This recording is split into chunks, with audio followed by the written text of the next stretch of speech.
இன்றைக்கி அப்டேட் பார்த்தீங்கன்னா 2 பேருமே வந்து சமையல் செய்யும்போது கைகளை கட்டிக்கிட்டு சமையல் பண்ணணும். அதுவும் பார்த்தீங்கன்னா, நீங்க நெனச்ச மாரியே ரொம்ப சுவையாவும், சூப்பராவும் வரணும் அப்படின்னு சொல்லி தான் இன்னைக்கினுடைய போட்டி. ஸோ அந்த போட்டியில வந்து பார்த்தீங்கன்னா, ஒரு பக்கம் வந்து கண்மணியும், ஒரு பக்கம் அன்பும் 2 பேருமே ஆரம்பத்தில வந்து கொஞ்சம் ஈகோ பிரச்சனை பண்ணி சண்டை பண்றாங்க.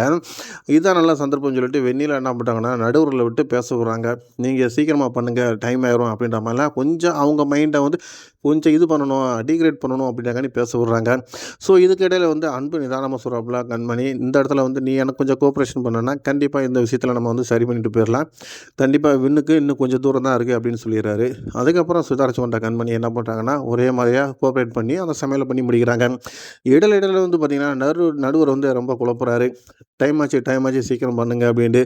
ஸோ அவங்களுக்கு ஒரு பதட்டத்த குடுக்கணும் அப்படின்னு நெனைக்கிறாரு. ஆனா அதெல்லாம் மீறி அவங்க வின் பண்றாங்க. அதே நடுவர் வந்து பார்த்தீங்கன்னா, ஓகே பண்றாரு. அவர் தான் பெஸ்ட் அவார்டு இவங்களுக்கும் குடுக்குறாரு. எப்படின்னா, அந்த ரவுண்ட்ல குடுக்குறாரு. இது எல்லாத்தையும் வெண்ணிலா பார்த்துட்டு வந்து நேரா வந்து நடுவர்ட்ட தனியா கூப்பிட்டு சத்தம் போடுறாங்க. "உனக்கு அறிவு இருக்கா?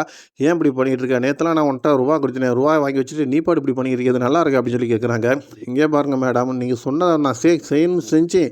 பட் ஆனா நடந்த விஷயம் வேற. அவங்க அவ்வளோ டேஸ்ட்டா குடுக்குறாங்க. அத எப்படி நான் இல்லைன்னு சொல்ல முடியும்? இன்னும் சொல்லப் போணும்னா, நானும் வந்து இதில ஒரு பெரிய செஃப்பு. ஸோ என் தொழிலுக்கு நான் துரோகம் பண்ண முடியாது. ஒண்ண புரிஞ்சுக்கங்க. நீங்க பண்றதே பெரிய துரோகமா இருக்கு. அதுவும் அடுத்தவங்க குடிய கெடுக்கிறதுல நீங்க நம்பர் 1 இருக்கீங்க." அப்படின்னு சொல்லிட்டு இவரு வாங்குன்னு வாங்கி விட்டுறாரு வெண்ணிலாவ. ஸோ வெண்ணிலாவால ஒண்ணுமே பண்ண முடியல. இந்த ஆள் பாட்டுக்கு இப்படி ஏட்டி முடியா பண்ணிட்டு போயிட்டாப்டியே.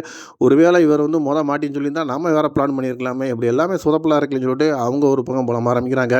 எல்லாருமே சந்தோஷமா மகிழ்ச்சியா இருக்கிறாங்க. இது சுத்தமா வெண்ணிலாவால ஏத்துக்கவே முடியல. நல்லா பெரிய ஒரு விஷயத்துல வந்து கண்மணிய மாட்ட விடணும். கண்டிப்பா இதில அவார்டு வாங்கி அவ வின் பண்ணிட்டான்னா, அவ கண்டிப்பா இந்த ஸ்பாட்ல இருக்கக்கூடாதுன்னு சொல்லிட்டு, அவள நாடு கடத்தணும்னு சொல்லி நெனைக்கிறாங்க. ஆனா, அது என்ன பண்றாங்க அப்படிங்கிறத நம்ம அடுத்தடுத்து வந்து பார்க்கலாம். தொடர்ந்து நம்ம சேனல பாருங்க, லைக் பண்ணுங்க, ஷேர்